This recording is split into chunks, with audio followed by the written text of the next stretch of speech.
ಮತ್ತೊಮ್ಮೆ ತಮಗೆಲ್ಲರಿಗೂ ಆತ್ಮೀಯವಾದಂಥ ಸ್ವಾಗತವನ್ನು ಕೋರ್ತಾ ಇದ್ದೇವೆ. ಇನ್ನೇನು ಸದ್ಯದಲ್ಲಿ ನಮ್ಮ ಸರ್ಕಾರದ ಹಿರಿಯ ಅಧಿಕಾರಿಗಳಾಗಿ ಸೇವೆ ಸಲ್ಲಿಸಿದಂತಹ ಸರ್ಕಾರದ ಅಪರ ಮುಖ್ಯ ಕಾರ್ಯದರ್ಶಿಯವರಾಗಿದ್ದಂತಹ ಶ್ರೀ ಜಯರಾಜ್ ಅವರು ಬರ್ತಾ ಇದ್ದಾರೆ. ಅವರ ಬರುವಿಕೆಯನ್ನು ಕಾಯೋದ್ರ ಬದಲು ನಾವು ನಾಟಕವನ್ನು ಸಮಯಕ್ಕೆ ಸರಿಯಾಗಿ ಆರಂಭ ಮಾಡ್ತಾ ಇದ್ದೇವೆ. ಈಗ ನಾಟಕ ಶಾ ಬಾಲುರಾವ್ ವಿರಚಿತ ಬೆಕ್ಕು ಬಾವಿ, ರಚನೆ ಶಾ ಬಾಲುರಾವ್, ನಿರ್ದೇಶನ AP ರಾಮಕೃಷ್ಣ. ಈಗ ನಾಟಕ ಬೆಕ್ಕು ಬಾವಿ.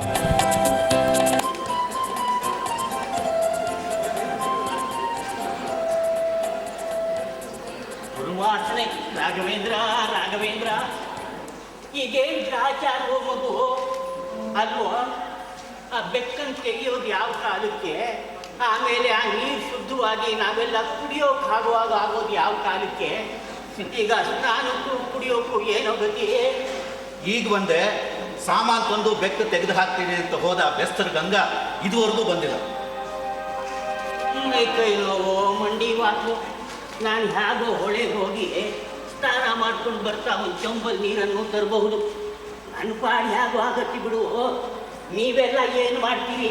ಮತ್ತೇನೋ ಆ ಭಿಕ್ಷಾನದ ಗುಂಡನೇ ಗತಿ. ಅವನನ್ನೇ ಹಿಡಿದು ಹೊಳೆಯಿಂದ ಅದೆಷ್ಟಾಗುತ್ತೋ ಅಷ್ಟು ನೀರು ತರಿಸೋದು. ಅವನನ್ನು ನೆಚ್ಕೊಂಡ್ರೆ ದೇವರೇ ಗತಿ.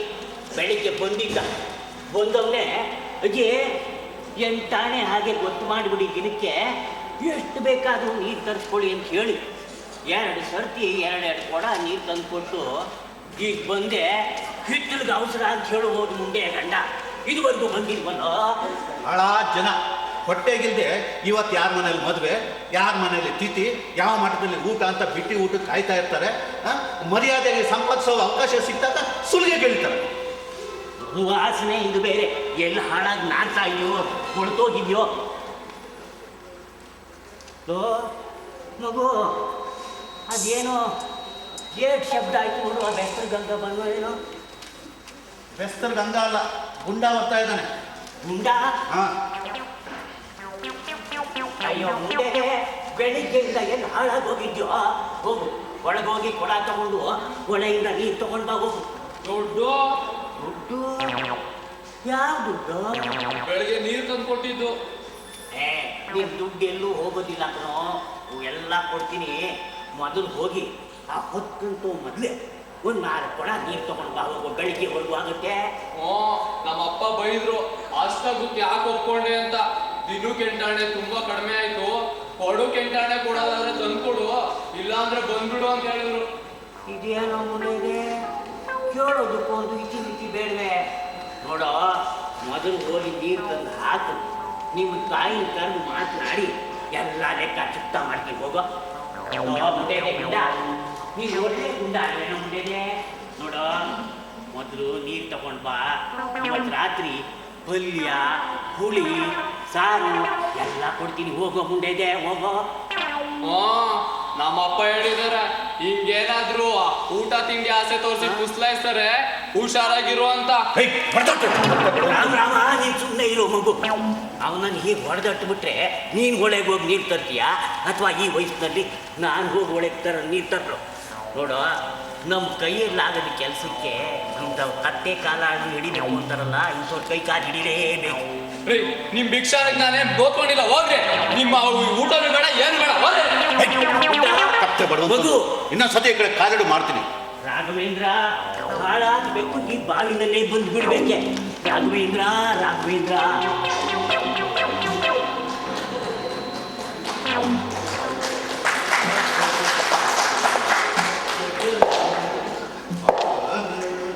ಸಿಗ್ನಲ್ ಬಂತು. ಆ ಕುಂಟಾಯಂಗಾರಿ ಬರ್ತಾ ಇದ್ದಾನೆ. ಅವನ ಮನೆಯಲ್ಲಿ ಮಾಡೋದಕ್ಕೆ ಬೇರೆ ಕಸಬಿಲ್ಲ. ದಿನಾ ಸಂಜೆ ಕಾಫಿ ಟೈಮ್ ಸರಿಯಾಗಿ ಬಂದ್ಬಿಟ್ಟು.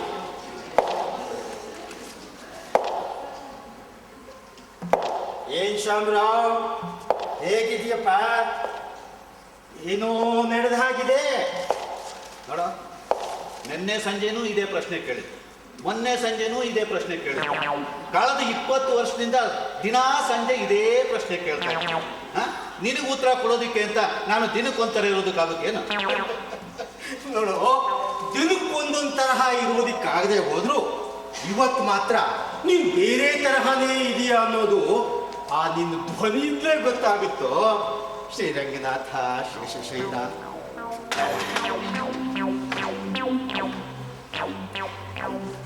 ಏನಿಲ್ಲಪ್ಪ, ಹಾಗೇ ಬಂದೆ. ಇವತ್ತು ನವಗ್ರಹ ಶಾಂತಿಯಾಗಲಿ ಅಂತ ಆ ನಮ್ಮಪ್ಪ ಶ್ರೀರಂಗನಾಥ ಅಪ್ಪಣೆ ಕೊಡಿಸ್ನೋ. ಎಲ್ಲ ಸಾಂಗವಾಗಿ ನೆರವೇರಿತು. ಪ್ರಸಾದ ಕೊಟ್ಟೋಗೋಣ ಅಂತ ಬಂದೆ ಕಣೋ. ಏನು ಮಾಡ್ತಿ ಹೇಳು? ನಿನಗೆ ಮನೆಯಲ್ಲಿ ಮಾಡೋದಕ್ಕೆ ಕಸಬಿಲ್ಲ, ಹೊತ್ತು ಹೋಗಲ್ಲ, ಏನಾದರೂ ಒಂದು ನೆಪ ಮಾಡಿಕೊಂಡು ದಿನಾ ಸಂಜೆ ಬಂದ್ಬಿಡ್ತೀಯ ಕಾಫಿ ಟೈಮಿಗೆ ಸರಿಯಾಗಿ. ನೀನು ಹುಡುಗಾಟ ಬಿಡಲೇ ಇಲ್ಲ. ತಗೋ ಪ್ರಸಾದ,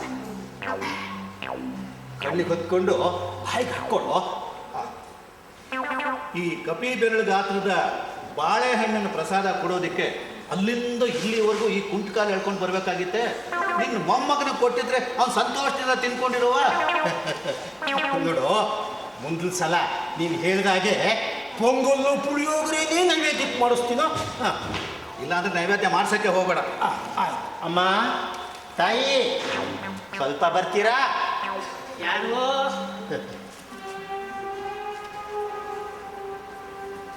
ಓ, ಅಳಿಸಿದ್ರು. ಚೆನ್ನಾಗಿದೆಯೇನೋ ಮಗು? ಎಲ್ಲ ನಿಮ್ಮ ಆಶೀರ್ವಾದ ತಾಯಿ. ಬೆಳಿಗ್ಗೆ ಹಾ. ನವಗ್ರಹ ಶಾಂತಿ ಆಯಿತು, ಹಾ. ಪ್ರಸಾದ ತಗೊಳ್ಳಿ. ಬಾಲು ಎಲ್ಲಿ ಕಾಣಿಸ್ತಾ ಇಲ್ಲ? ಅವನು ಗಂಗನ್ ಮುಡ್ಕೊಂಡ್ ಬರೋದಕ್ಕೆ ಹೋಗಿದಾನೋ? ಓಹೋ, ಅವನಿಗೂ ಕೊಡಿ ಬಂದ ಮೇಲೆ. ಆಯ್ತು. ಏನ್ ಶ್ರೀರಂಗನಾಥನಿಗೆ ವಿಶೇಷ ಪೂಜೆ ಏನಾದ್ರೂ ಮಾಡ್ತಿದ್ಯೆ? ಹೌದು ತಾಯಿ, ಸ್ವಲ್ಪ ಒಂದು ಚಂಬು ತಣ್ಣನೆ ತೀರ್ಥ ತಗೊಂಡು ಬರ್ತೀರಾ? ಏನ್ ಕುಡಿಯಕ್ಕೆ? ಸ್ನಾನ ಬೆಳಿಗ್ಗೆನೆ ಆಗಿದೆ. ಆಗಿದೆಯೇ? ಆಯ್ತು ಆಯ್ತು. ಬೆಳಗ್ಗಿನಿಂದ ನೀರಿಗೆ ದಿಕ್ಕಿಲ್ಲದೆ ನಾವಿಲ್ಲಿ ಒದ್ದಾಡ್ತಾ ಇದ್ದೀವಿ. ಇವ್ರಿಗೆ ಒಂದು ಚೊಂಬಲ್ಲಿ ತಣ್ಣನೆ ತೀರ್ಥ ಅಲ್ವಾ? ಮನೆಯಲ್ಲಿ ನೀರಿಗೆ ದಿಕ್ಕಿಲ್ಲ ಅನ್ನೋದಕ್ಕೆ ನೀನೇನು ನಮ್ಮ ಹಾಗೆ ಹೊಳೆಯಿಂದ ನೀರು ಹೊತ್ಕೊಂಡು ಬರ್ಬೇಕೇನು? ದೇವ್ರು ಕೊಟ್ಟ ಹಾಗೆ ಅಂಥ ಶ್ರೀನಿನ್ ಬಾವಿ ಮನೆ ಮುಂದೆ ಇದೆ. ಕೈ ಚಾಚಿ ಮುಗಿಸ್ಕೊಳ್ಳಬಹುದು. ನಮ್ಮ ಬಾವಿ ಕಷ್ಟ ನಮಗೆ ಗೊತ್ತು. ಶ್ರೀರಂಗನಾಥ, ನೋಡ ನೋಡ, ಎಷ್ಟು ಬೇಕೋ ಅಷ್ಟೇ ಕುಡಿ, ದಂಡ ಮಾಡಬೇಡ. ನೀರಿಗೂ ಹೀಗೆ ಮಾಡ್ತೀಯಲ್ಲೋ.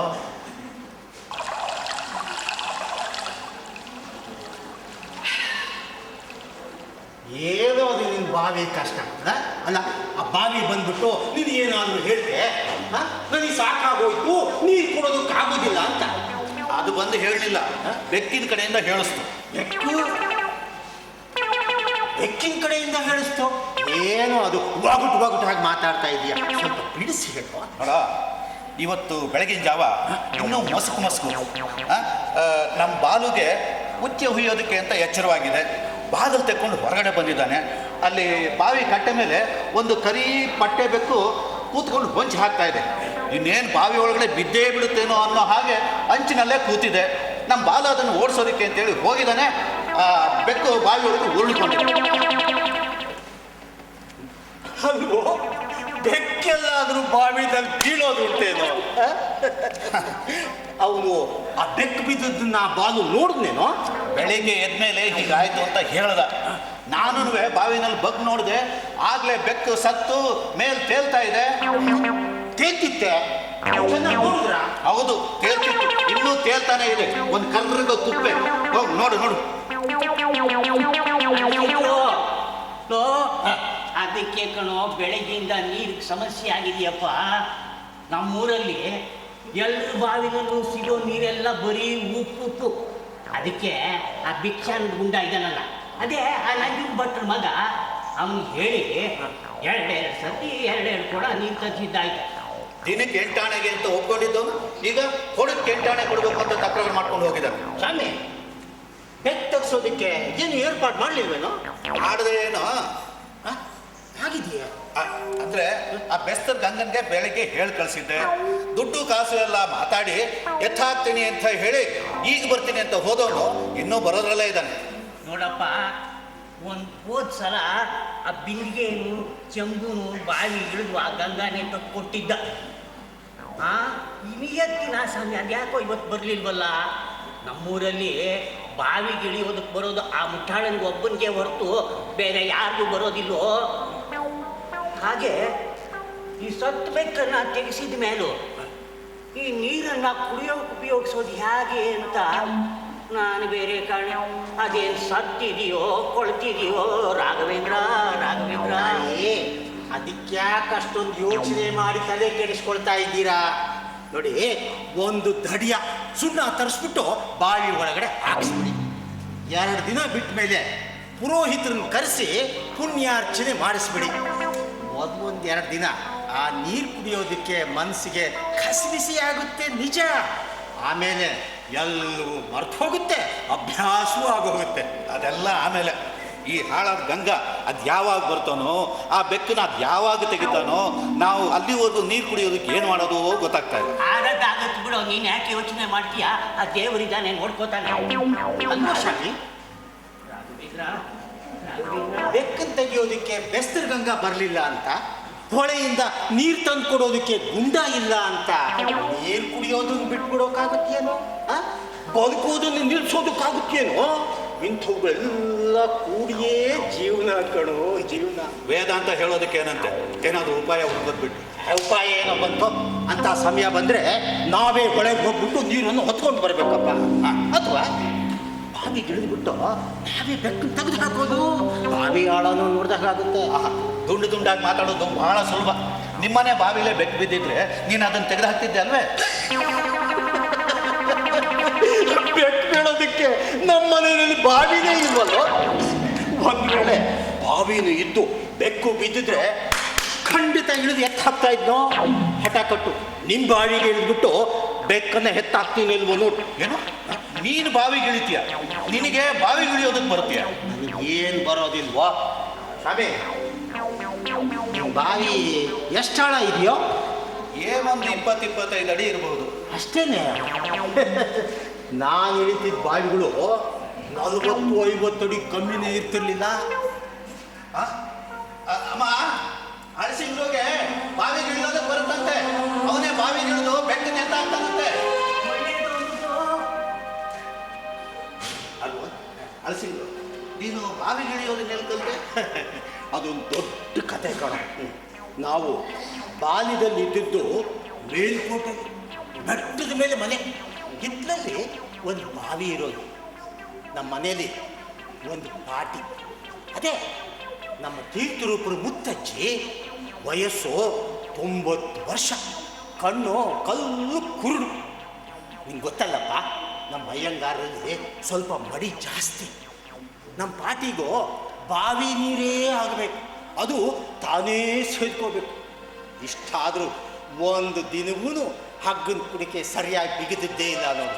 ಹಗ್ಗ ಇಳಿಬಿಟ್ರೆ ಸಾಕು, ಬಿಂದಿಗೆ ದುಡುಮ್ ಅಂತ ಮುಚ್ಕೊಂಡ್ಬಿಡೋದು. ಈ ಊರಲ್ಲಿ ಗಂಗಾ ಇರೋ ಹಾಗೆ ಮೇಲ್ಕೋಟೆನಲ್ಲೂ ಒಬ್ಬ ಮಂಗ ಇರೋವ. ಅವನು ಕರೆಸ್ಬಿಟ್ಟು ಬಿಂದಿಗೆನ ತೆಗ್ಸಾಕು. ದಿನಕ್ಕೆ ಎಷ್ಟು ಸಲ ಅಂತ ಅವನು ತರಿಸೋದು? ಕೊನೆಗೆ ಒಂದಿನ ಧೈರ್ಯ ಮಾಡಿ ಪಾಟಿ ಕಷ್ಟ ನೋಡ್ಲಾರ್ದೆ ನಾನೇ ಬಾವಿ ಗಿಳಿಯೋದನ್ನ ಕಲ್ತ್ಬಿಟ್ಟು ಆ ಚಿಕ್ಕ ವಯಸ್ಸಿನಲ್ಲೇ. ಬಾವಿಗೆ ಇಳಿಯೋದು ಅದೇನು ಹೇಳು, ಇದು ಸರಿ ಹೇಳು. ನೋಡು, ಬಾವಿ ಗಿಳಿಯೋದಕ್ಕೆ ಯಾವ ಸಾಮಾನು ಸರಂಜಾಮು ಬೇಕಾಗಿಲ್ವೋ? ಬಟ್ಟಲ್ಲಿ ಇಳಿತೀಯ? ಒಳಗಿದೆಯಲ್ಲೋ ನನಗೆ ದೇವರು ವಜ್ರ ಕವಚ. ಮಕ್ಕಳು ಓಡಾಡೋ ಜಾಗ ಇಲ್ಲಲ್ಲ ನೋಡು, ಅಲ್ಲಿ ಆ ತುಂಡು ಪಂಚೆ ಉಂಟು, ತುಂಡು ಪಂಚೆ. ಅದು ಅಳಸಿಂಗ್ರು, ಈ ಸತ್ತ ಬೆಕ್ಕನ್ನ ಮೇಲೆ ಕೆತ್ತಿದ ಮೇಲೆ ಇದ್ರ ವಿಲೇವಾರಿ ಹೇಗೆ? ಇದೀಗ ಯಾಕೋ ಪ್ರತಿಯೊಂದು ಒಂದು ಸಮಸ್ಯೆ ಆಗಿಬಿಡುತ್ತೆ ಕಣಯ್ಯ, ಅಲ್ವೋ? ಈ ಊರಲ್ಲಿ ಯಾವ ಬೆಕ್ಕು ನಾಯಿ ಸಾಯುವುದೇ ಇಲ್ವೇನೋ? ಇಷ್ಟೊಂದು ದೊಡ್ಡ ಕಾಂಪೌಂಡ್ ಇದೆ, ಯಾವುದಾದ್ರೂ ಒಂದು ಮೂಲೆಯಲ್ಲಿ ಬಿದ್ದಿರುತ್ತೆ ಬಿಡ. ಬೆಳಗಾತ್ಲು ಕಸ ಗುಡಿಸೋನ್ ಕೈಗೆ ಒಂದು 4 ಆಣೆ ಹಾಕಿದ್ರಾಯ್ತು, ಎತ್ಕೊಂಡು ಹೋಗ್ತಾನೆ. ಓಡಾಡೋದ್ರಲ್ಲ ಇಲ್ಲಲ್ಲ, ಅದು ಹೋಗಿ ಅಲ್ಲಿ ಒಳಗಡೆ ಮರೆಯಲ್ಲಿ ಬದಲಾಯಿಸ್ತು. ಈಗ ನೀನು ಬಿಗುಮಾನಕ್ಕೆ ಕಂಡುಕೊಂಡಿರೋವರೆಗೂ ಯಾವ ಸಮಸ್ಯೆನೂ ಬಗೆಹರಿಸೋಕ್ಕಾಗೋದಿಲ್ಲ ಸ್ವಾಮಿ. ಅಲ್ಲ, ಈ ಸತ್ತ ಬೆಕ್ಕನ್ನ ಬೆಳಗ್ಗೆವರೆಗೂ ಇಟ್ಕೊಳ್ಳೋದ್ರ ಬದಲು ಬೆಳಗ್ಗೆನೇ ತೆಗೆಸಿದ್ರೆ ಹೇಗೆ? ಇದೇನು ಇದು? ಅಲ್ಲ, ನಾನು ಬಾವಿಗಿಳಿಯೋದನ್ನ ನಿನಗೆ ತೋರಿಸ್ಬಿಟ್ಟು ಬಾಜಿಗೆ ಎತ್ಕೊಂಡು ಹೋಗ್ಬೇಕು ಅಂತ ಇಷ್ಟೆಲ್ಲ ಸಿದ್ಧತೆ ಮಾಡ್ಕೊಂಡಿರ್ಬೇಕಾದ್ರೆ ಈಗ ಹಿಂದೇಟ್ ಹಾಕಿದ್ರೇನೋ? ನಿನಗೆ ಬೆಕ್ಕಿನ ವಿಲೇವಾರಿ ಚಿಂತೆ ತಾನೆ? ಅದು ನನಗೆ ಬಿಡು, ಬುದ್ಧಿ ಏನೇನು? ಆ ಬಟ್ಟೆ ಒಗೆಯೋ ಕಲ್ಲಿನ ಆಚೆಗೆ ಕರಿಬೇವಿನ ಗಿಡದ ಪಕ್ಕದಲ್ಲಿ ಒಂದು ಅದನ್ನು ಹೂತು ಮಣ್ಣು ಮಾಡಿ ಹಾಲು ತುಪ್ಪ ಮಾಡಿ ಹೋಗ್ತೀನೋ ಅಷ್ಟೇ ಯಾಕೆ 4 ಮಂತ್ರನೂ ಹೇಳ್ಬಿಡ್ತೀನಿ. ನೋಡೋ, ಈ ಜಗತ್ತಿನಲ್ಲಿ ಹುಟ್ಟಿರೋ ಯಾವ ಬೆಕ್ಕಿಗೂ ಅಂತ ಸಂಸ್ಕಾರ ಆಗಿರ್ಬೋದು ಹಾಗೆ ಮಾಡ್ತಿದ್ದೋ. ನೀನ್ ಏನ್ ಬೇಕಾದ್ರೂ ಮಾಡ್ಕೊಳ್ಳೋ, ಆದ್ರೆ ಆ ಕರಿಬೇವಿನ ಗಿಡದ ತಂಟಿಗೆ ಮಾತ್ರ ಬರಬೇಡ ಮುಟ್ಟಾಡ. ಆಯ್ತು ತಾಯಿ, ಆಯ್ತು. ಅಲ್ವೋ, ಬಂದಾಗ್ಲಿಂದ ನೋಡ್ತಾ ಇದ್ದೀನಿ. ಆ ಚೀಲದಲ್ಲಿ ಅದು ಏನು ಆಸ್ತಿ ಇಟ್ಟಿದ್ಯಾ ಅಂತ ಅದನ್ನ ಜೊತೆನಲ್ಲೇ ಹೊತ್ಕೊಂಡು ಓಡಾಡ್ತಾ ಇದೆಯಾ? ಇಲ್ಲೆಲ್ಲ ಇಡಬಾರ್ದಾಗಿತ್ತೇನೋ? ಶಾಮಿ, ಬೇಡ, ಜೊತೆಲೇ ಇರಲಿ. ಬಾವಿ ಗಿಳಿಯೋವಾಗಲೂ ಅದು ಅದ್ರ ಜೊತೆಲೇ ಬೇಕನಾ? ನೋಡು, ಇದನ್ನ ಅಲ್ಲಿ ಇಲ್ಲಿ ಇಡಬೇಡವೋ, ಜೋಪಾನವಾಗಿ ನಿನ್ನ ಕೈಯಲ್ಲಿ ಇಟ್ಕೊಂಡು ಹೋಗ್ತಿದ್ದೀನೋ ಬೆಳಿಗ್ಗೆ. ಹಾಗೆ ಮುಖ ಸಿಂಗಿಸ್ತೀಯ.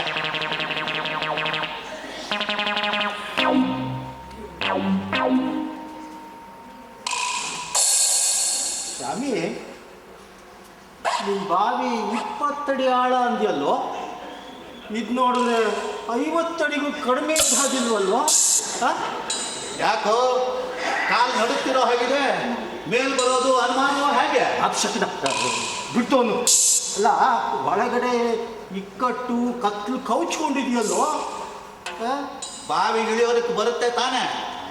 ನೀನು ಅಡ್ಡ ಬಾಯಿ ಹಾಕ್ಬೇಡವೋ.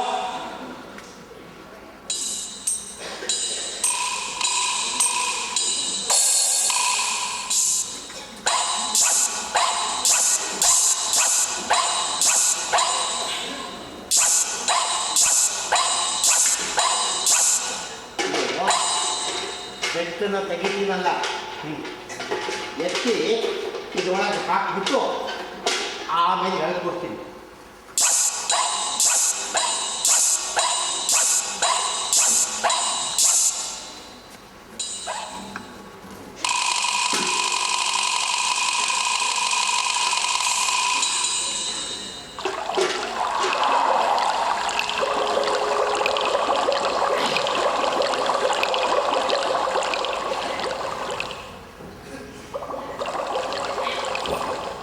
ಹುಷಾರೋ.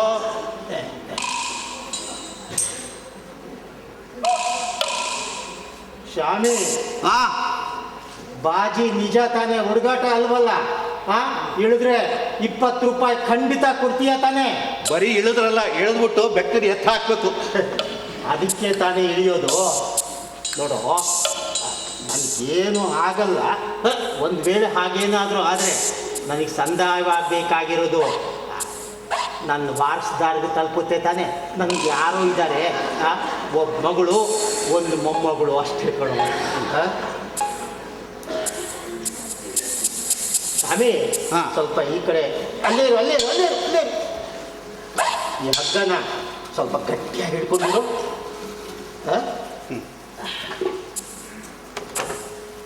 ಹುಷಾರೋ. ಇದಕ್ಕೆ ಒಮ್ಮೊಮ್ಮೆ ಭಾರಕ್ಕೆ ಸಡ್ಲ ಆಗೋದುಂಟು. ಹಾಗೇನಾರ ಸಡ್ಲ ಆಯಿತು ಅಂದರೆ ಕೂಡಲೇ ನನಗೆ ಎಚ್ಚರಿಕೆ ಕೊಡೋ. ಆಯ್ತು. ಅದ್ರ ಮೇಲೆ ಕುಣಿಕೆ ಮೇಲೆ ಒಂದು ಕಣ್ಣಿಟ್ಟಿರು. ಆಯ್ತು. ತಾಯಿ, ನೀವು ಅವನ ಮೇಲೆ ಒಂದು ಕಣ್ಣಿಟ್ಟಿರಿ ತಾಯಿ. ಏನಾದರೂ ಇದು ಸಡ್ಲ ಆಗೋದು ಹೇಳಲಿಲ್ಲ ಅಂದರೆ ನೀವು ಅವನಿಗೆ ಎಚ್ಚರಿಕೆ ಕೊಡ್ತೀನಿ. ನೀನು ಇಳಿಯೋ, ಹುಷಾರಾಗಿ ಇಳಿಯೋ ಬಿಡದೆ. ನೋಡೋ, ಆ ಕಡೆ ಈ ಕಡೆ ನೋಡ್ಕೊಂಡು ಕಾಲಿಡು. ನೀವು ಸ್ವಲ್ಪ ಸುಮ್ಮನಿದ್ದೀಯಾ? ನನ್ನ ಸಂತ ನನಗೆ. ಇಳಿಯೋ, ಹುಷಾರಾಗಿ ಇಳಿಯೋ. ಸ್ವಲ್ಪ ತಡಿ ತಾಯಿ.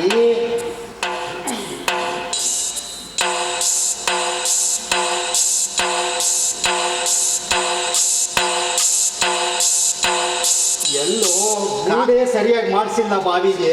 ನೀನ್ ಸರಿಯಾಗಿ ಗೂಡ್ ನೋಡ್ಕೊಂಡು ಕಾಲಿಡು. ಲೋ, ಪಾಚಿ ಇರುತ್ತೆ, ಹುಷಾರೋ. ಆಯ್ತಮ್ಮ. ಜಾರಿಗೆ ಬಿಟ್ಟಿಯಾ, ಹುಷಾರಾಗಿ ಇಳಿಯೋ.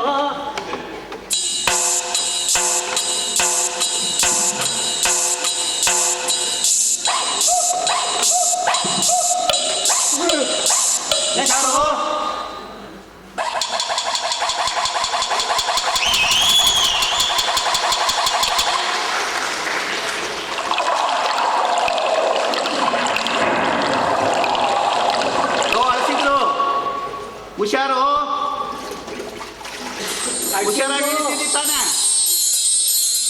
ಲೋ ಅಳ್ಸಿದ್ರು, ಮಾತಾಡು. ಯಾಕೋ ಮಾತಾಡ್ತಾ ಇಲ್ಲ? ಅಳ್ಸಿಂಗು ಅಳ್ಸಿಂಗು ಹೇಳ್ದಿಯೇನೋ ಮುಟ್ಟಿದೆ. ಮಾತಾಡು. ಅಯ್ಯೋ ಮಗು, ಇವನು ಅಳ್ಸಿಂಗ್ರಿಗೆ ಮೊದಲೇ ಒಂದು ಕೈ ಕಾಲು ಕುಂಟಲ್ಲೋ ಕಾಲು. ಇವನು ಇಳಿಸ್ಬಿಟ್ಟಿದೀವಿ. ಏನೋ ಮಾಡೋದು ನನ್ನ ಭಯ ಆಗ್ತಿದೆ ಕಣೋ ಮಗು. ಅಯ್ಯೋ ಅಮ್ಮ, ಏನು ಮಾಡೋದು ಹೇಳು? ಕಣೋ. ನಮಗೆ ಈ ಪರಿಸ್ಥಿತಿ, ಅವನು ತೋರಿಸಿದ ಉತ್ಸಾಹ ಇವೆರಡೂ ಸೇರಿ ಅವನನ್ನು ಇಳಿಯೋದಕ್ಕೆ ಬಿಟ್ಬಿಟ್ಟಿದ್ದೀನಿ. ಈಗ ನನಗೆ ಭಯ ಆಗ್ತಾ ಇದೆ. ಏನಾಗುತ್ತೋ ಏನೋ ಕಾಣ. ಅಳ್ಸಿಂಗು ಲೋ ಅಳ್ಸಿದ್ರು, ಅಳ್ಸಿಂಗ್ರು. ಸ್ವಾಮಿ, ಆ ಏನಿಲ್ಲ, ಆ ಗೂಡು ಹೆಜ್ಜೆಗೆ ಸಿಗದೆ ಹಾ. ಕಾಲ್ ಜಾರ್ತು ಅಷ್ಟೇ. ಹಾ ಹೌದಾ? ಏನಂತೆ? ಗೂಡು ಹೆಜ್ಜೆಗೆ ಸಿಕ್ಕದೆ ಕಾಲ್ ಜಾರ್ತಂತೆ. ಏನು ಆಗಿಲ್ವೇ? ಏನು ಆಗಿಲ್ಲ. ಹ. ಹುಷಾರು ಹುಷಾರು. ಲೋ, ಹುಷಾರಾಗಿ ಹತ್ಬಿಟ್ಟು ಬಾರೋ ಮುಂಡೆದೆ. ಎಲ್ಲೋ ಮಾತಾಡ್ತಾ ಇಲ್ಲ ನೋಡು. ಮಾತಾಡೋ. ಸ್ವಾಮಿ, ಹಾ ಎಲ್ಲ ಕೆಲ್ಸವಾಯ್ತು. ಹಾ ಮೇಲಕ್ಕೆ ಬರ್ತಾ ಇದ್ದೀನಿ. ಹಾ ಸ್ವಲ್ಪ ಹಗ್ಗ ಬಿಗಿಯಾಗಿ ಇಟ್ಕೊಳ್ಳೋ. ಹಾ ಇಟ್ಕೊಂಡಿದ್ದೀವಿ. ಏನಂತಪ್ಪ? ಎಲ್ಲ ಕೆಲಸ ಆಗಿದೆಯಂತೆ. ಹಾ. ಮೇಲ್ ಬರ್ತಾ ಇದ್ದಾನಂತೆ. ಬರ್ತಾ ಇದ್ದಾನೆ. ಹಾ. ರಾಘವೇಂದ್ರ ಹಾ ಹುಷಾರು.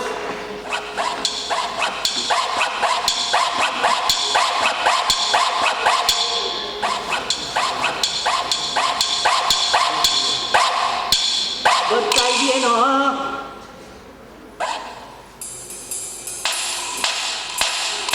ಹುಷಾರು.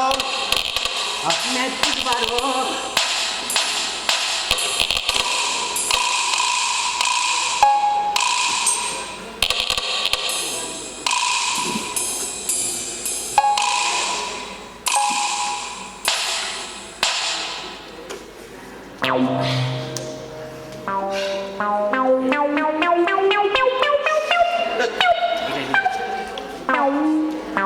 ಸ್ವಾಮಿ,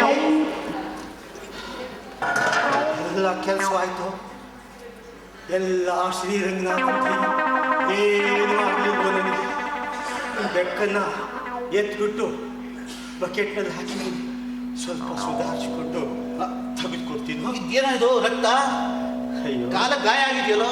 ಅದು ಒಂದು ಗಾಯವೇನೋ. ಒಳಗಡೆ ಯಾವುದೋ ಒಂದು ಕಲ್ಲು ತರ್ಚಿತು ಅಂತ ಕಾಣ್ತಾ. ಇದೇನೋ ಮಗು, ಮೊದಲು ರಕ್ತ ಒರೆಸ್ಕೊಳ್ಳೋ. ಒಳಗೆ ಹೋಗಿ ಬಂದು ಒಂದು ಸ್ವಲ್ಪ ಮುಲಾಮ್ ತಂದು ಕೊಡ್ತೀನಿ, ಹಚ್ಕೊಳ್ಳಿ ಬಂದೆ. ತಾಯಿ, ಆ? ತಾಯಿ, ಇದು ಒಂದು ಗಾಯವೇ. ನೀವೆಲ್ಲ ದಿನ ಅದೆಷ್ಟು ಬವಣೆ ಪಟ್ಟಿದ್ದೀರೋ ಏನು.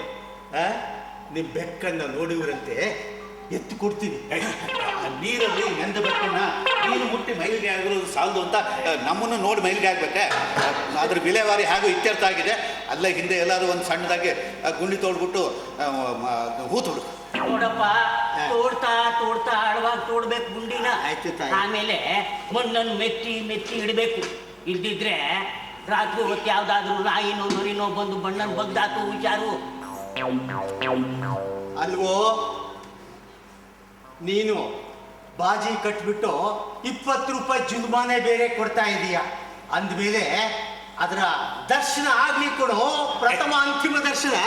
ಬೇಡ ಅಂತ ಹೇಳಿಲ್ವಲ್ಲ, ಏನು ನನ್ನಿಂದ ಹುಡುಗಾಟ? ಸ್ವಾಮಿ, ಎಷ್ಟೇ ಆಗಲಿ ನಿಮ್ಮ ಲಾಯರು. ನೋಡು, ಅಪರಾಧ ರುಜುವಾತಾಗಬೇಕಾದ್ರೆ ಸಾಕ್ಷಿ ಕಣ್ಣೆದುರಿಗಿರೋದು ಬೇಡವೆ? ತಗೊಳ್ಳೋ, ನೋಡೋದು ಸಾಕ್ಷಿ.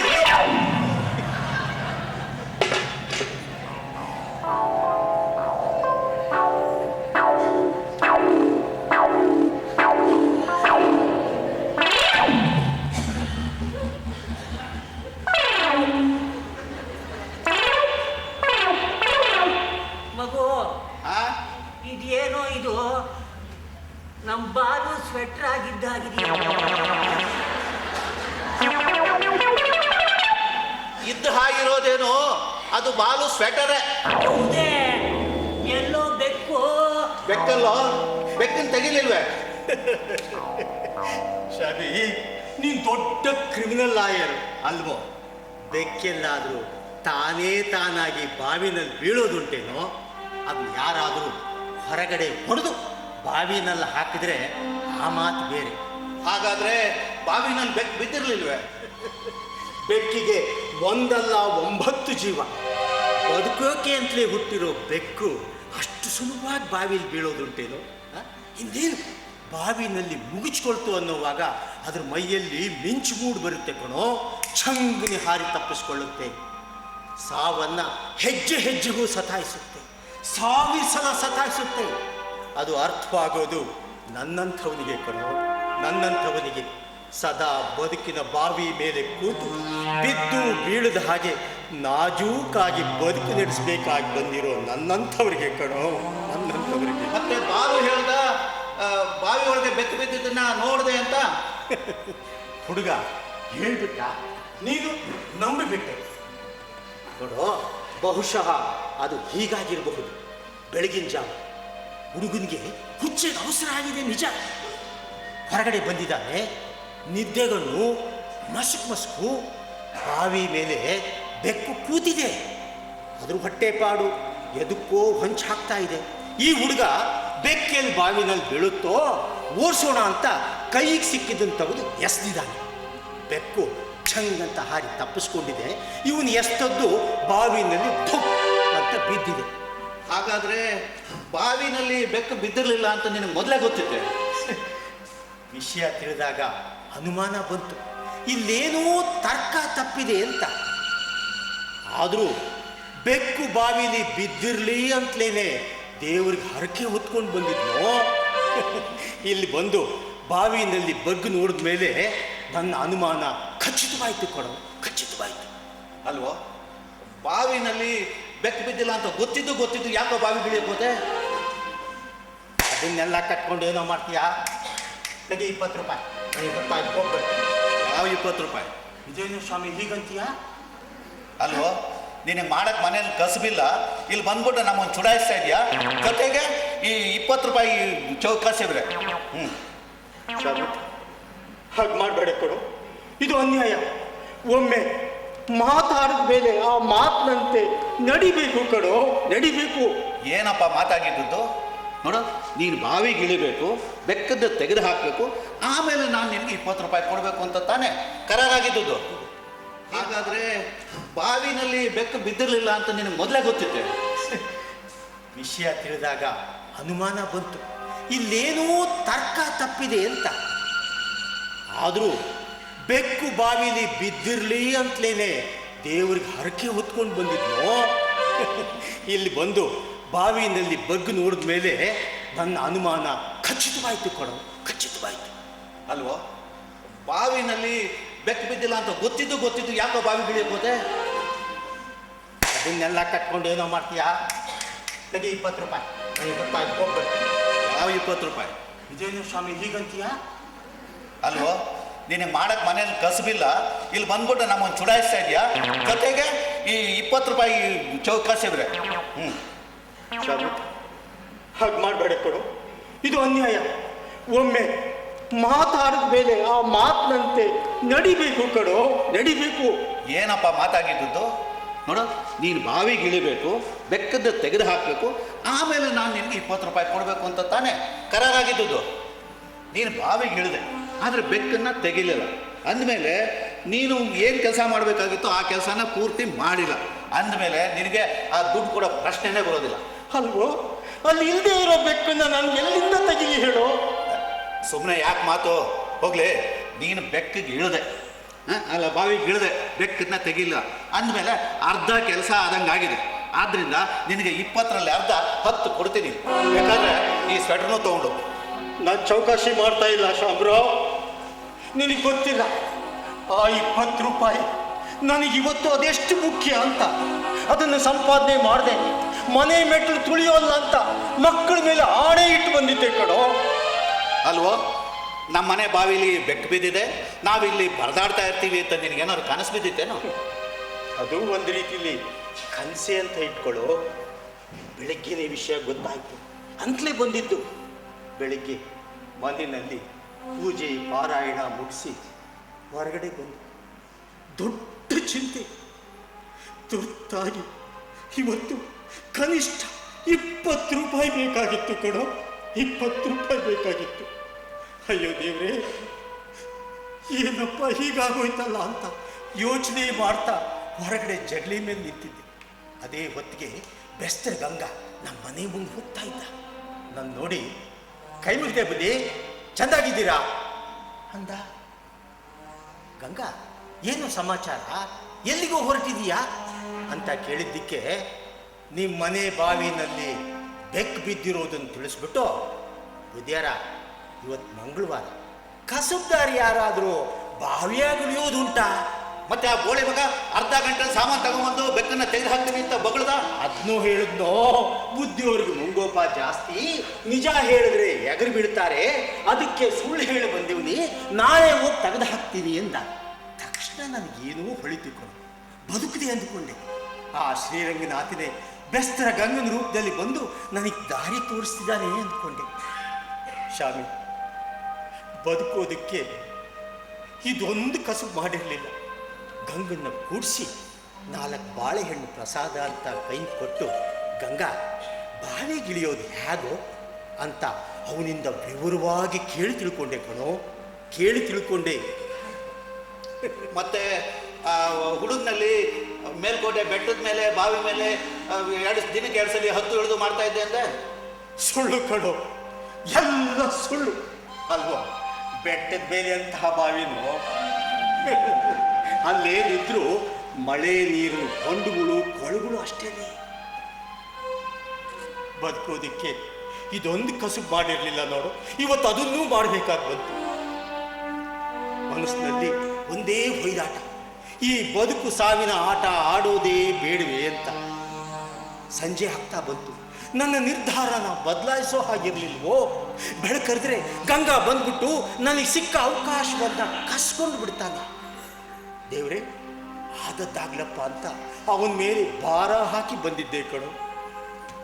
ನಿಜ ಹೇಳ್ತೀನಿ ಕಣು, ಇವತ್ತು ನಾನು ಬದುಕ್ಬಿಟ್ಟು ಮನೆಗೆ ಹಿಂದಿರುಗ್ತೀನಿ ಅನ್ನೋ ನಂಬಿಕೆನೇ ನನಗಿರ್ಲಿಲ್ಲ ಕಣೋ. ನಾಳೆ ಗಂಗಾ ಬಂದ್ಬಿಟ್ಟು ಆ ಬೆಕ್ಕಿನ ಜೊತೆಯಲ್ಲಿ ನನ್ನ ಹೆಣಾನು ಹೆತ್ತಾಗ್ತಾನೆ ಅನ್ಕೊಂಡಿದ್ದೆ ಕಣೋ. ಆದ್ರೆ ಆ ಶ್ರೀರಂಗನಾಥ, ನಾನು ನಂಬಿದ ಆ ದೇವರು ನನ್ನನ್ನು ಕೈ ಬಿಡ್ಲಿಲ್ಲ ಕಣೋ, ಕೈ ಬಿಡ್ಲಿಲ್ಲ. ಅಲ್ವೋ, ಇದೇ ಮೊದಲನೇ ಸಲ ಬಾವಿಗೆ ಇಳಿತಿದ್ದದ್ದು ಒಂದೇ. ಅಕಸ್ಮಾತ್ ಕಾಲು ಜಾರಿ ಮಗುಚ್ಕೊಂಡು ನಿನ್ನ ಕತೆ ಏನಾದರೂ ಆಗಿದ್ರೆ ನನ್ನ ಗತಿ ಏನಾಗಿರೋದು? ಮನೆಗೆ ಬಂದು ಅವನ್ನ ಸುಲಿಗೆ ಮಾಡಿ ಬಾವಿ ಒಳಗಡೆ ನೂಕಿದ್ರು ಅಂತ ಗುಲ್ಲಾಗಿರೋದಲ್ಲೋ. ಈ ಊರಿನಲ್ಲೇ ಫೇಮಸ್ ಕ್ರಿಮಿನಲ್ ಲಾಯರು, ಅಟ್ಟಹಾಸದಿಂದ ಕೋರ್ಟಿಗೆ ಹೋಗ್ತಿದ್ದವನು ಕಾಮನ್ ಕ್ರಿಮಿನಲ್ನಂತೆ ಕಟ್ಕಟ್ಟಲ್ಲಿ ನಿಂತ್ಕೋಬೇಕಾಗಿ ಬಂದಿರೋದಲ್ಲೋ. ಎಂಥ ವಿಪರ್ಯಾಸವಾಗಿರೋದು. ಹೌದು, ಕೆರೆಯೇ ಹಾಳಾಗೋಗಿರೋದಲ್ಲೋ. ಹಾಗೂ ಸಾಧ್ಯತೆ ಇದೆ ಅಂತ ನನಗೂ ಗೊತ್ತಿತ್ತು ಕಣೋ. ಅದಕ್ಕೇನೆ ನಾನು ಬಾವಿಗೆ ಇಳಿಯೋದಕ್ಕೂ ಮುಂಚೆ ಆ ಚೀಲನ ನಿನ್ನ ಕೈನಲ್ಲಿ ಕೊಟ್ಟಿದ್ದು. ಅದರಲ್ಲಿ ನಾನೇ ನನ್ನ ಕೈಯಾರೆ ಮುಚ್ಚಳಿಕೆ ಬರೆದಿಟ್ಟಿದ್ದೀನೋ. ಏನೋ ಮುಚ್ಚಳಿಕೆ ಬೇರೆ ಬರ್ದಿಟ್ಟಿದ್ಯಾ? ಅದೇನು ಬರ್ದಿಟ್ಟಿದ್ದು?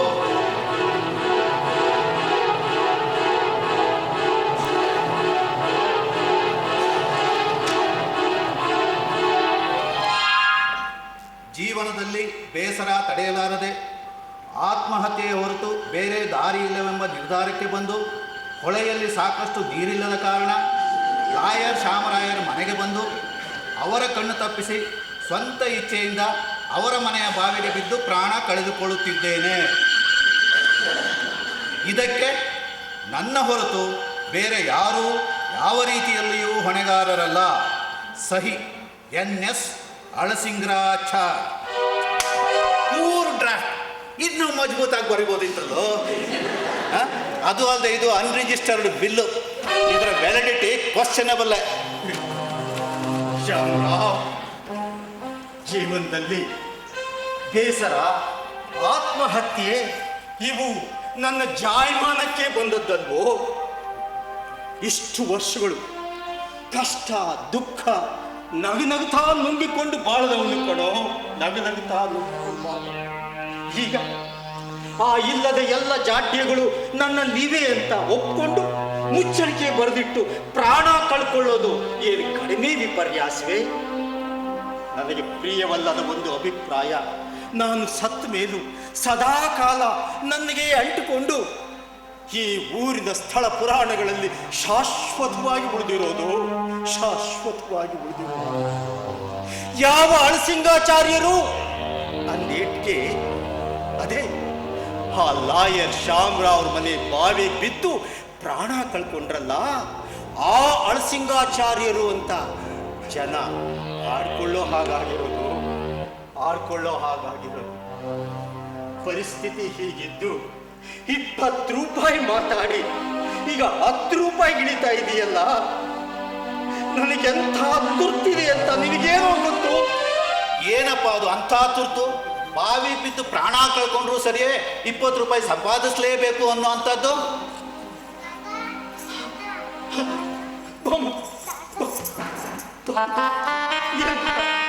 ಯಾಕೆ ಬಂದಮ್ಮ? ಏನಾಯ್ತು? ತುಂಬಾ ಹೊಟ್ಟೆ ನೋವು ಬಂದಿದೆ, ಬೇಗ ಮನೆಗೆ ಹೋಗೋಣ ಬಾ ತಾತ. ಆಯ್ತು ಮರಿ, ನಾನು ಬರ್ತೀನಮ್ಮ. ಆಯ್ತು, ನೀನ್ ಮನೆಗೆ ಹೋಗು. ಇನ್ನೂ ಆಡಕ್ಕೆ ಹೋಗ್ಬೇಡ, ನಾನು ಬೇಗ ಬಂದ್ಬಿಡ್ತೀನಿ.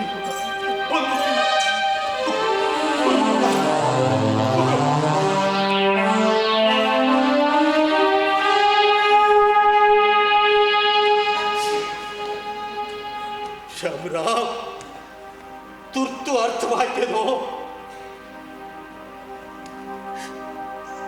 ಮನೆಗೆ ಬಾಣಂತನಕ್ಕೆ ಅಂತ ಮಗಳು ಬಂದಿದ್ದಾಳೆ ಕಣೋ. ತಾಯಿ ಇಲ್ಲದ ತಪ್ಪಲಿ ಅವಳಿಗೆ ತವ್ರು ದಿಕ್ಕಿಲ್ಲ ಅನ್ನಿಸ್ಬಾರ್ದು ಅಂತ ನಾನೇ ಬಲವಂತ ಮಾಡಿ ಕರ್ಕೊಂಡು ಬಂದಿದ್ದೀನಿ ಕಣೋ. ತುಂಬ ಗರ್ಭಿಣಿ. ಮನೆಗೆ ಒಂದು ಹೊಸ ಜೀವ ಬರೋದಿದೆ. ಆದ್ರೆ ಅದನ್ನು ಬರಮಾಡ್ಕೊಳ್ಳೋದಕ್ಕೆ ಕೈಯಲ್ಲಿ ಒಂದು ಪಿಡುಗಾಸು ಇಲ್ಲ. ಏನಾದ್ರೂ ಮಾಡಿ ಇವತ್ತು 20 ರೂಪಾಯಿ ಸಂಪಾದನೆ ಮಾಡಲೇಬೇಕಾಗಿತ್ತು. ಭಿಕ್ಷೆ ಬೇಡೋದು ಬಿಟ್ಟು ಕಳ್ತನ ಒಂದು ಹೊರತುಪಡಿಸಿ ಸಂಪಾದನೆ ಮಾಡಲೇಬೇಕಾಗಿತ್ತು. ಅದಕ್ಕೆ ಕಣೋ ಇಷ್ಟೆಲ್ಲ. ಅಮ್ಮ, ಅಲ್ಲಿ ಮೇಜಿನ ಮೇಲೆ ಬರ್ಸಿದೆ, ತಗೊಂಬ. ಹೇಳು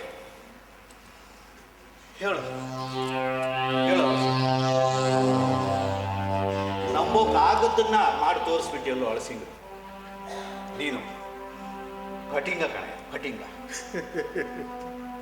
ಶ್ಯಾಮರಾವ್, ಫಟಿಂಗ, ಪ್ರಚಂಡ, ಇದು ಈ ಬದುಕು ಕಲಿಸ್ಕೊಡುತ್ತೆ ಕಣೋ, ಕಲಿಸ್ಕೊಡುತ್ತೆ.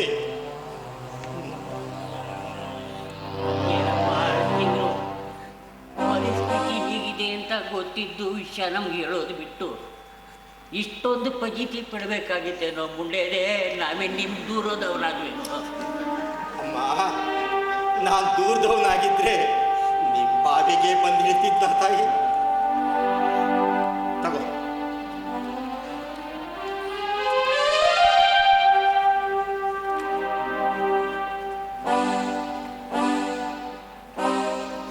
ಶ್ಯಾಮರಾವ್, ಇದೇನು ಇದು? 20 ರೂಪಾಯಿ ಅಂತ ಹೇಳಿ ಹತ್ರ 3 ನೋಟ್ ಕೊಡ್ತಾ ಇದೆಯಲ್ಲೋ? 3 ಇದೆಯಾ? ತಪ್ಪೆಣಿಸ್ಕೊಟ್ಟೆ ಅಂತ ಕಾಣುತ್ತೆ. ಇರ್ಲಿ, ಇಟ್ಕೋ. ಆ 3ನೇದನ್ನ ನಿನ್ನ ಹುಟ್ಟೋ ಮೊಮ್ಮಗನಿಗೆ ನನ್ನ ಪ್ರೆಸೆಂಟು ಅಂತ. ಹುಟ್ಟೋ ನನ್ನ ಮೊಮ್ಮಗುಗೆ ಪ್ರೆಸೆಂಟು ಅಂದರೆ ಅರ್ಥವಾಗೋದಕ್ಕೆ ಕನಿಷ್ಠ 4-5 ವರ್ಷವಾದರೂ ಬೇಕಾಗುತ್ತೆ. ಅಲ್ಲಿವರೆಗೂ ಈ ಭಾರನ ನನ್ನ ಮೇಲೆ ಯಾಕೋ ಹೊರಿಸ್ತಾ ಇದೀಯ? ನೋಡು, ಅವನು ದೊಡ್ಡವನಾದ್ಮೇಲೆ ನೀನೇ ನಿನ್ನ ಕೈಯಾರನೇ ಅವನಿಗೆ ಕೊಡುವಂತೆ. ಇಟ್ಕೋ, ನಿನ್ನ ಹತ್ರ ಇದೇನಮ್ಮ ಇದು? ಬರೀ ಖಾಲಿ ಕೈನಲ್ಲಿ ಹೊರಟಿದೆಯಾ ಪುರಾಣಕ್ಕೆ? ಹೂವಿನ ತಟ್ಟೆ ಬುಟ್ಟಿ ಏನು ತಗೊಂಡೋಗೋದಿಲ್ವೇ? ಪುರಾಣ ದೇವಸ್ಥಾನ ದಿನ ಇದ್ದದ್ದೇ ಕಣೋ ಮಗು. ಆದರೆ ಇವತ್ತು ನಮ್ಮ ಅಳಸಿಂಗ್ರು ಮಗಳು ಆ ಅಲಮೇಲು ಹೆರಿಗೆಗೆ ಅಂತ ಅವನ ಮನೆಗೆ ಬಂದು ಹೆರಿಗೆ ನೋವು ತಿಂತಿರೋವಾಗ ನಾನು ಪುರಾಣ ದೇವಸ್ಥಾನ ಅಂತ ಹೋದರೆ ದೇವ್ರ ಮೆಚ್ತಾನೇನೋ ಮುಂಡೆದೆ? ನಾನೇ ಅವನ ಮನೆಗೆ ಹೋಗಿ ನಮ್ಮ ಅಲ್ಮೇಲು ಹೆರಿಗೆ ನನ್ನ ಕೈಯಾರೇನೇ ಮಾಡ್ತೀನಿ ಕಣೋ. ನೋಡು, ಹೆಂಗಸರಿಗೆ ಹೆರಿಗೆ ನೋವು ಹೆಂಗಸರಿಗೆ ಮಾತ್ರ ಗೊತ್ತಾಗತ್ತೆ ಕಣೋ. ನಿಮ್ಮಂಥ ಗಂಡಸರಿಗೆ ಎಲ್ಲಿ ಗೊತ್ತಾಗತ್ತೆ? ಈಗಲೇ ಹೋಗಿ ಅವಳು ಹೆರಿಗೆ ಮಾಡಿ ಅವಳು ಹುಟ್ಟೋ ಮಗು ನನ್ನ ಕೈಯಲ್ಲಿ ಎತ್ಕೊಂಡು ಮುದ್ದಾಡಿ ಬರ್ತೀನಿ. ಅದುವರೆಗೂ ಈ ಮನೆಗೆ ಕಾಲಿಡೋದಿಲ್ಲ. ಮುಂದೆ ನೋಡಿದ್ಯಾ ಶಾಮರಾವ್, ನೋಡಿದ್ಯೇನೋ ಹುಟ್ಟೋ ನನ್ನ ಮಗು ಎಂಥ ಪುಣ್ಯವಂತ, ಎಂಥ ಪುಣ್ಯವಂತ ಅಲ್ವೋ ನೀನು.